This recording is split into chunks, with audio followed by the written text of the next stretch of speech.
नमस्कार दोस्तों, कैसे हो आप। भारत एकेडमी यूट्यूब चैनल में आपका स्वागत है। हम पढ़ रहे हैं भारतीय संविधान की कई सारी चीज़ों को हमने पढ़ लिया है। लास्ट वीडियो हमने संविधान के मूल अधिकार पढ़ा था, जिसमें मैंने तुम्हें बताया था कि भारतीय संविधान में 6 मूल अधिकार हैं, जिसमें से 3 को हमने डिस्कस कर लिया था। 3 आज हम इस वीडियो में करेंगे। वीडियो को कंटिन्यू करते हैं, आगे बढ़ते हैं।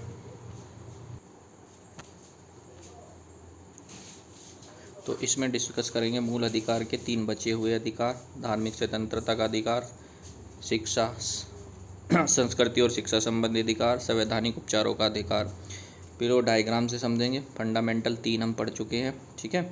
और 3 और इसके बाद हम इसमें पढ़ेंगे सुप्रीम कोर्ट में कौन कौन सी रेट दायर की जाती है, और ये भी कभी कभी क्वेश्चन यहाँ से बन जाता है, ठीक है। उससे पहले संविधान से स्टार्ट करने से पहले कुछ बेसिक जानकारी बताता हूँ मैं तुम्हें, जो वो संविधान मूल अधिकारों के लिए है। यहाँ से भी काफ़ी क्वेश्चन बन जाते हैं, तो समझते हैं बेसिक जानकारी से। मूल अधिकार से मतलब समझते हैं फंडामेंटल राइट कहते हैं ना, मूल अधिकार या मौलिक अधिकार। मूल अधिकार या मौलिक अधिकार, तो मूल अधिकार क्यों कहते हैं? क्योंकि ये मनुष्य के जीवन जीने के लिए बिल्कुल मौलिक अधिकार है। अगर ये किसी के पास नहीं होगा तो उसका जीवन क्या बन जाएगी? जेल। जैसे तुम्हारे जेल में जाने के बाद मूल अधिकारों को समाप्त कर दिया जाता है, स्वतंत्रता नहीं रहती, घूम नहीं सकते, ठीक है। तो ये मूल अधिकार है, जीने के लिए आवश्यक है। इनको भाग 3 में रखा गया है और अनुच्छेद 12 से 35 तक के। तो कुछ बातों को कहा गया है, उसको समझते हैं। ये मूल अधिकार किसके लिए हैं? व्यक्ति के लिए, ठीक है। ये क्वेश्चन पूछा जाता है किन को मिले हैं? ये व्यक्तियों को मिले हैं, ना किसी कंपनी, सरकार वगैरह को। और इनको सरकार क्या नहीं कर सकती? छीन नहीं सकती। मौलिक अधिकारों को सरकार छीन नहीं सकती, बल्कि कानूनी अधिकारों को छीन सकती है। ये बात तुम याद रखना, ठीक है। उससे आगे मैग्ना कार्टा, इसे मैग्ना कार्टा कहा जाता है, ठीक है। मैग्ना कार्टा क्यों कहा जाता है? मैग्ना कार्टा फ्रांसीसी शब्द है जिसका अर्थ होता है अधिकार, मूल अधिकार। लेकिन ये क्वेश्चन आता है, पूछा जाता है कि सबसे पहले ये फ्रांसीसी शब्द है, लेकिन सबसे पहले कहाँ आए थे? ब्रिटेन में।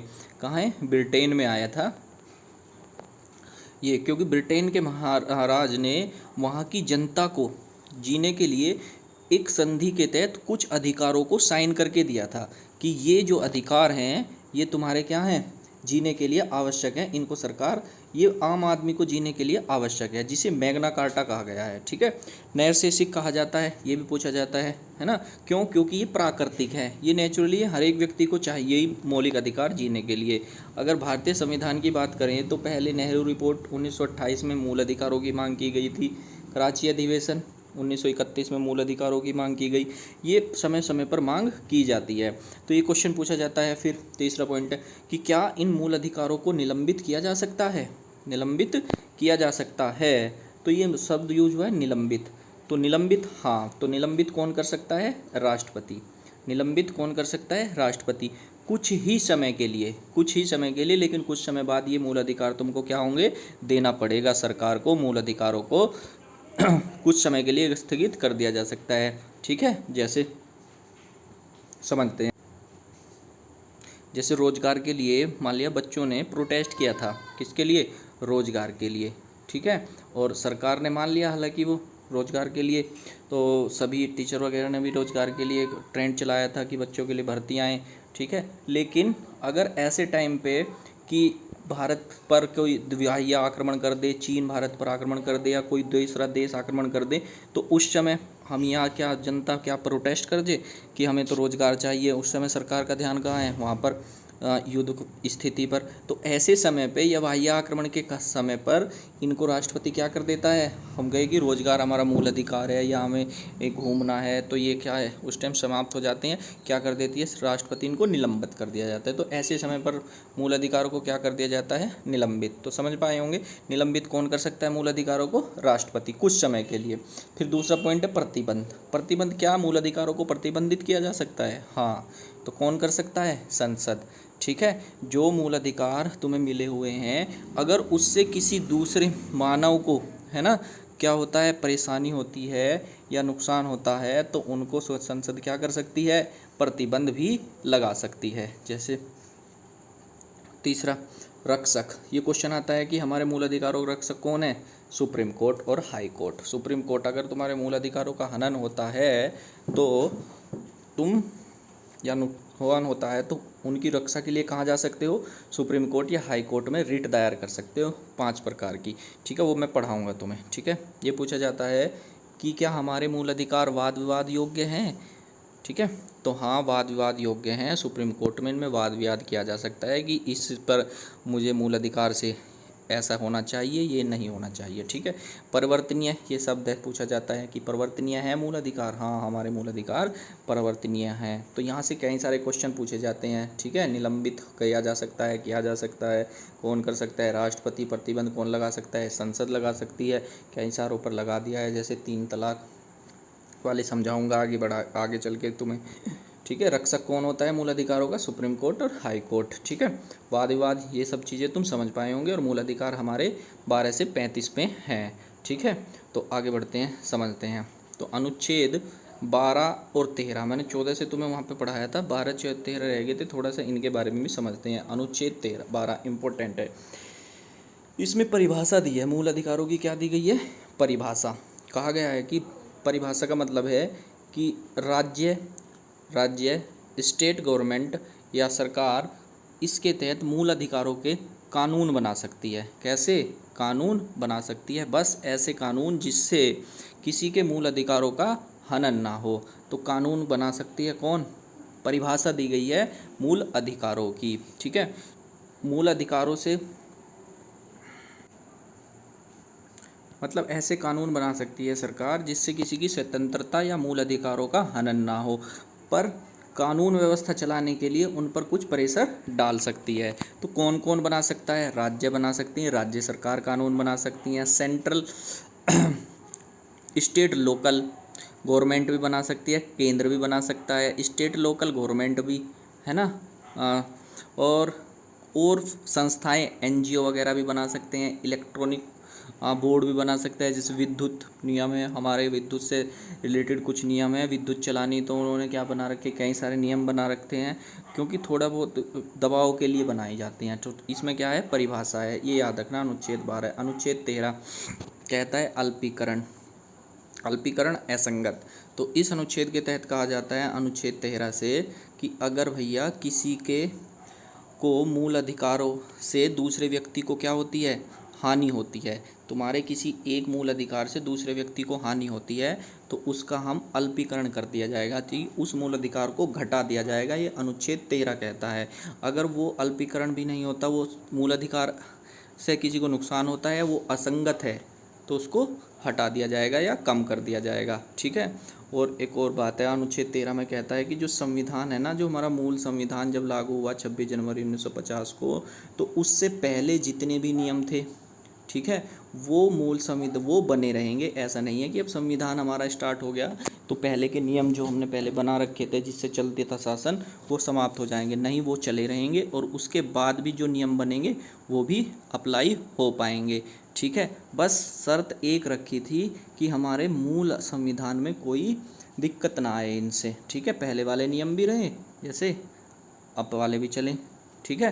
तो ये बातें तुम्हें समझनी है। जैसे पहले का नियम था हमारा हिंदू मैरिट एक्ट, है ना, पहले ही से था संविधान से पहले का, उससे पहले ही था मुस्लिम मैरिड लॉ, ये सब पहले के थे, वो चले हुए थे, ठीक है। ऐसा नहीं है कि संविधान आने से हमने पहले के कानूनों को ख़त्म कर दिया, ये सब 13 में लिखा गया है, ठीक है। तो समझ पाए होंगे तुम। चलो वीडियो को स्टार्ट करते हैं शुरू से। तो 4 देखते हैं, 3 तक हम पढ़ चुके थे हमारे मौलिक अधिकारों में। 4 धर्म स्वतंत्रता का अधिकार, इसमें होता है अनुच्छेद 28 से 25 तक, 25 से 28 तक धार्मिक स्वतंत्रता का अधिकार। अनुच्छेद 25 अंदर देखते हैं, अंतःकरण में धार्मिक रीति रिवाज मनाने की और धर्म का प्रचार करने की स्वतंत्रता। तो भैया इसमें अंतःकरण, ठीक है, धार्मिक रीति रिवाज और धर्म का प्रचार करने की क्या है, स्वतंत्रता। इसके अंतर्गत कोई भी व्यक्ति किसी भी धर्म को मान सकता है, सब स्वतंत्र है भारत में एक दूसरे का धर्म मानने के लिए, रीति रिवाज मना सकता है, धर्म के प्रचार भी कर सकता है, तो सब स्वतंत्र है भारत में धार्मिक स्वतंत्रता के अधिकार से, अनुच्छेद 25 से। समझ पाए होंगे, ठीक है। चलो नेक्स्ट देखते हैं, अनुच्छेद 26 धार्मिक कार्यों के प्रबंधन की स्वतंत्रता। इसके अंतर्गत कोई भी व्यक्ति अपने धर्म की संस्थाओं की स्थापना, कानूनी रूप से धार्मिक संपत्ति अर्जित स्वामित्व पर प्रशासन करने का अधिकार है। तो कोई भी अपने धर्म के लिए संस्थाओं में की स्थापना, कानूनी रूप से धार्मिक संपत्ति अर्जित करना प्रशासनिक अधिकार है। ये सब किससे? अनुच्छेद 26 से। इम्पोर्टेंट है, पूछा जाता है। अनुच्छेद 27, धार्मिक कार्यों के लिए धन कर मुक्त टैक्स फ्री होता है। अगर तुम धार्मिक कार्यों के लिए अपनी संपत्ति से कुछ पैसा धार्मिक संस्थाओं को दे दिया जाता है तो वो तुम्हारा पैसा कैसा होगा? टैक्स फ्री होगा, उस पर टैक्स नहीं लगेगा, तुम दान दे सकते हो। ठीक है, ये सरकार ने कहा है। ठीक है, जब राज्य किसी भी व्यक्ति को ऐसे कर देने के लिए बाध्य नहीं कर सकता जिससे आय किसी विशेष धर्म संप्रदाय की उन्नति पोषण के लिए व्यय की गई हो। ठीक है, उस पर टैक्स नहीं लग सकता। अनुच्छेद 28, सरकारी खर्चों से चलने वाले संस्थाओं में धार्मिक शिक्षा नहीं दी जा सकती। याद रखना, इसे इम्पोर्टेंट है कि सरकारी खर्चे से जो भी सरकार चलाएगी शिक्षण संस्थानों में धार्मिक शिक्षा नहीं दी जा सकती। ऐसे शिक्षण संस्थानों में विद्यार्थी किसी भी धर्म का अनुष्ठान में भाग लेने या किसी भी धर्म उपदेश जबरदस्ती सुनने के बाध्य नहीं है। ठीक है, सरकारी संस्थानों में जो सरकार की हैं उनमें तुम जरूरी नहीं है कि किसी भी धार्मिक, है ना, के मानने के लिए बाध्य किया जा सकता है। अनुच्छेद 28 है, ये याद रखना इम्पोर्टेंट है। भाग 5, शिक्षा, संस्कृति एवं शिक्षा संबंधी अधिकार 29 से 30, 2 अनुच्छेद इसके अंतर्गत आते हैं। अनुच्छेद 29, अल्पसंख्यकों के वर्गों का हितों का संरक्षण। ये पूछा जाता है अल्पसंख्यक कौन से? तो 29 से। भाग 5 में अल्पसंख्यक 29 से 30, 29 और 30 चलेंगे। 29 में क्या कहता है? इसके अंतर्गत कोई भी अल्पसंख्यक वर्ग अपनी भाषा, लिपि, संस्कृति को सुरक्षित रख सकता है। कोई भी अल्पसंख्यक वर्ग, ध्यान रखना, केवल भाषा, जाति, धर्म के आधार पर किसी भी शैक्षिक संस्था में प्रवेश करने पर रोका नहीं जाएगा। 2 बातें हैं, एक तो अल्पसंख्यक भाषा, लिपि, संस्कृति को सुरक्षित रख सकता है, अल्पसंख्यक समुदाय के जो लोग होंगे, ठीक है, और किसी भी संस्था में प्रवेश लेने से रोका नहीं जाएगा। क्लियर? अल्पसंख्यक क्या होता है? जिसकी माइनॉरिटी मतलब जिस समुदाय की संख्या जनता की उस समुदाय की कम होती है वो अल्पसंख्यक में आती है। ठीक है। अनुच्छेद 30, नेक्स्ट देखते हैं, इम्पोर्टेंट है, अल्पसंख्यक वर्गों को अपने शिक्षण संस्थानों की स्थापना करना और प्रशासन करने का अधिकार है। मतलब भैया ये अपने शिक्षण संस्थानों को बना भी सकते हैं और उनकी स्थापना भी कर सकते हैं। ठीक है, और कोई भी अल्पसंख्यक वर्ग अपने पसंद का शिक्षण संस्थान चला सकता है और सरकार से अनुदान देने के में किसी भी तरह का भेदभाव नहीं किया जाएगा। उदाहरण के लिए मदरसा, संस्कृत विद्यालय, ये सब कैसे हैं? शिक्षण संस्थान है। भाग 6, ये इम्पोर्टेंट है, पेपर में पूछा जाता है, वेरी वेरी इंपॉर्टेंट है। संवैधानिक उपचारों का अधिकार, अनुच्छेद 32। ठीक है, अनुच्छेद 32 को कहा जाता है संवैधानिक उपचारों का अधिकार। तो ध्यान से सुनना, यहाँ से पूछा जाता है संवैधानिक उपचारों का अधिकार को डॉक्टर भीमराव अंबेडकर ने संविधान का हृदय और आत्मा कहा है। ये क्वेश्चन पूछा जाता है, संविधान की आत्मा किसे कहा जाता है? अनुच्छेद 32 को, या संवैधानिक उपचारों का अधिकार, heart and soul in Indian constitution. अनुच्छेद 32 इस मूल अधिकारों का संरक्षक कहा जाता है। मूल अधिकारों का संरक्षक मतलब ये कि अगर आपके मौलिक अधिकारों का हनन हो रहा है ना, तो आप सीधे सुप्रीम कोर्ट जा सकते हैं। कौन से अनुच्छेद से? अनुच्छेद 32 से। तो अगर तुम्हारे अधिकारों का हनन हो रहा है तो तुम सुप्रीम कोर्ट कौन से जाओगे? अनुच्छेद। तो यही सब कुछ मानने के लिए तैयार कराता है। ठीक है, तो इसीलिए भीमराव अम्बेडकर जी ने इसका क्या कहा है? संविधान की आत्मा। ठीक है, तो कोर्ट तो चले जाओगे तुम, कोर्ट में क्या क्या करोगे वो अभी बताएंगे। सुप्रीम कोर्ट व्यक्ति के मूल अधिकारों को सुरक्षित करने के लिए रिट दायर कर जा सकती है। क्या करोगे तुम? रिट। ये पूछा जाता है कितने प्रकार की रिट दायर कर सकते हैं? तो 5 प्रकार की। 5 प्रकार की कौन कौन सी? बंदी प्रत्यक्षीकरण, परमादेश, अधिकार प्रच्छन्न, निषेध और उत्प्रेक्षण। ठीक है, उत्प्रेक्षण। थोड़ा इनके बारे में पढ़ लेते हैं, ज़्यादातर नॉर्मल क्वेश्चन यही आता है, रिट कितने प्रकार से दायर कर सकते हो? हाँ, तो 5 प्रकार से। थोड़ा पढ़ लेते हैं। बंदी प्रत्यक्षीकरण, रिट। बंदी प्रत्यक्षीकरण क्या है? तो जब किसी व्यक्ति को यह लगता है कि वह अवैध रूप से जेल में रखा गया है, तब सुप्रीम कोर्ट हिरासत में लेने वाले अधिकारी को आदेश देती है कि वह जेल में रखे गए व्यक्ति को निश्चित समय, निश्चित स्थान, निश्चित समय के अंदर उपस्थित करे, अन्यथा हिरासत में लेने वाले अधिकारी पर कार्रवाई होगी। तो मतलब भैया मैंने बताया था कि ये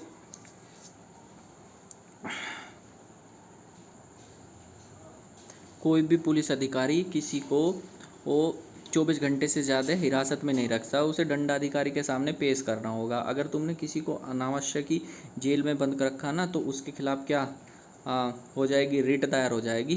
कौन सी? बंदी प्रत्यक्षीकरण, कि तुमने इसको किस बिना पे अंदर रख रखा, जेल में, इसको निश्चित समय पे क्या करना पड़ेगा, छोड़ना पड़ेगा, ठीक है, जब तक कि उसे कोई सज़ा नहीं मिल जाती।